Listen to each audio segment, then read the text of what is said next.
जंगल करोड़ों वनवासियों के भोजन, आजीविका और संस्कृति का आधार है।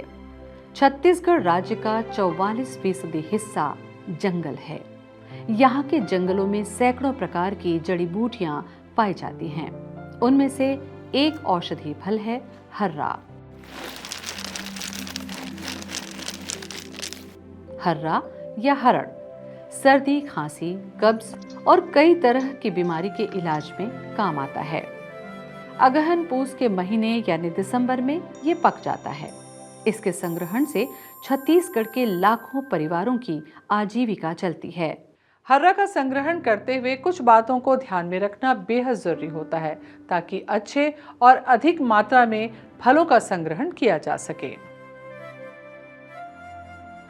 हर्रा संग्रहण करे के सही समय दिसंबर होते, यानी कि अगहन पूस, और यही समय फल ह पक के तैयार होते, यानी संग्रह करे के लायक हो जाते। हर्रा के फल ला एक एक कर हाथ से इकट्ठा करे जाते। फल ला बिने से पहली पेड़ के आसपास के जगह ला अच्छा तरीका से साफ कर लेना चाहिए। वहाँ ले सूखा पत्ता, कंकड़ पत्थर, टहनी सब ला हटा देना चाहिए ताकि अधिक से अधिक संग्रह करे जा सके। फल ला गिराए बर एक झल्ला सावधानी पूर्वक पेड़ में चढ़ जाना चाहिए और बड़े बड़े और पक्का फल के शाखा ला हलाना चाहिए। जब बड़े बड़े और पके फल हा जमीन में गिर जाए तो दूसरा सदस्य मन ला इकट्ठा करके बांस की टुकनी या बोरा में भर के रखना चाहिए। जब शाखा मन ला हलाए के बाद भी पके फल नहीं गिरे तो अकोसी या बांस की मदद से हला के गिराए जा सकते हैं। कम से कम 10 से 20% फल ला पेड़ और जमीन में छोड़ देना चाहिए ताकि जंगल में नवा पौधा उग सके और पक्षी जानवर मनबर भी खाए बर बच सके। टूटे फूटे, फफूंद लगे या जंगली जानवर द्वारा आधा खाए हुए फल ला इकट्ठा नहीं करना चाहिए। फल मन ला गिरे के 1-2 दिन के भीतर ही इकट्ठा कर लेना चाहिए, नहीं तो इनमें फफूंद लगे के डर रहते। संग्रह करे बर बांस के टोकरी या जूट के थैली के इस्तेमाल करना चाहिए। फल संग्रह करे के समय कोई भी परिस्थिति में पेड़ के शाखा ला तोड़ना या काटना नहीं चाहिए, काबर की एकर से पेड़ ला झटका लगते और आने वाले साल में उपज कम हो सकते। ये हमार आजीविका के बड़े जरिया है और ये ला सुरक्षित रखना हमार मन की जिम्मेदारी है।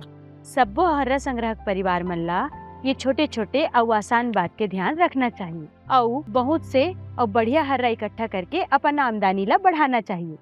हर्रा के संग्रहण का सही समय दिसंबर से शुरू होता है। इस समय फल पक कर तैयार हो जाते हैं। हर्रा के फलों को एक एक करके हाथों से एकत्रित किया जाता है। पेड़ के आसपास की जमीन को अच्छी तरह से साफ कर लेना चाहिए जिससे अधिक से अधिक संग्रहण किया जा सके। फलों को गिराने के लिए एक व्यक्ति को सावधानी पूर्वक पेड़ पर चढ़ना चाहिए और बड़े तथा पके फल वाली शाखाओं को हिलाना चाहिए। जब बड़े और पके फल जमीन पर गिर जाएं, तो बांस की टोकरी या जूट की बोरी में इकट्ठा करें। शाखाओं को हिलाने के बाद भी जो पके हुए फल नहीं गिरते, उन्हें बांस की मदद से हिलाकर गिराया जा सकता है। क्षतिग्रस्त फंगस लगे हुए या जंगली जानवरों द्वारा खाए हुए फलों को संग्रहित नहीं करना चाहिए। फलों को पेड़ से गिरने के 1-2 दिनों के भीतर इकट्ठा कर लेना चाहिए, नहीं तो इनमें फफूंद लगने की आशंका रहती है। संग्रह के दौरान फलों को रखने के लिए बांस की बनी टोकरी या जूट की थैली का उपयोग करना चाहिए। 10 से 20% फलों को पेड़ या जमीन में ही छोड़ देना चाहिए ताकि पक्षी तथा जानवर उन्हें खा सकें और वापस जंगल में नए पौधे उग सकें। फलों के संग्रहण के दौरान शाखाओं को तोड़ा या काटा नहीं जाना चाहिए, इससे पेड़ को झटका लगता है और आने वाले वर्षों में उपज प्रभावित होती है। आपके लिए लघु उपज का संग्रहण जितना महत्वपूर्ण है, उतना ही महत्वपूर्ण ये है कि आपके लघु उपज का सही मूल्य और वह भी समय से आपको प्राप्त हो सके। लघु उपज संघ इस बात को सुनिश्चित करता है। इसके अलावा आपकी और संघ की ये भी जवाबदारी है कि हम इस वन एवं वन उपज को भावी पीढ़ी के लिए सुरक्षित करें।